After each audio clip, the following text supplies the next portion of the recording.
நடிகர் கமல்ஹாசன் மற்றும் இயக்குனர் ஷங்கர் கூட்டணியில் உருவாகி தற்பொழுது ரிலீஸுக்கு தயாராக இருக்கும் படம்தான் இந்தியன் 2.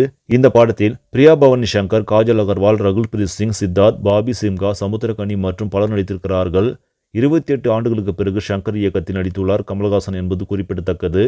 அனிருத் இசையமைத்துள்ள இந்த படத்தின் பாடல்கள் சில நாட்களுக்கு முன் வெளியாகி இணையத்தில் வைரலாகியது. இதற்கிடையே படத்தின் ட்ரெய்லர் தற்போது வெளியாகி உள்ளது. ட்ரெய்லரில் வரும் காட்சிகளில் கமல்ஹாசன் மாறுபட்ட இந்தியன் தாத்தாவாக காட்சியளிக்கிறார். மிகவும் அதிரடி ஆக்ஷன் நிறைந்த சண்டை காட்சிகள் ட்ரெய்லரில் இடம்பெற்றுள்ளது.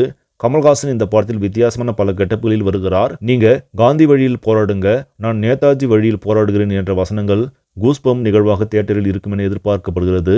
அது மட்டுமல்லாமல் ஓடவும் முடியாது ஒளிவும் முடியாது என்ற வசனத்துடன் ட்ரெய்லர் நிறைவு பெறுகிறது. இந்தியன் படத்தின் முதல் பாகம் எப்படி மாபெரும் வெற்றி பெற்றதோ அதேபோல் 2ஆம் பாகமும் வெற்றியடையும் என ரசிகர்கள் காத்திருக்கிறார்கள். அது மட்டுமல்லாமல் தமிழ் சினிமா கண்டிராத அளவுக்கு வசூல் சாதனைகளை பல படிக்கும் என்று எதிர்பார்க்கப்படுகிறது. சரி, நம்மளே இந்த செய்தி உங்களுக்கு பிடிச்சிருந்தா லைக் பண்ணுங்க, ஷேர் பண்ணுங்க, மறக்காம நியூஸ் தமிழ் சேனலை சப்ஸ்கிரைப் பண்ணுங்க. அடுத்த வீடியோ சந்திக்கலாம். நன்றி.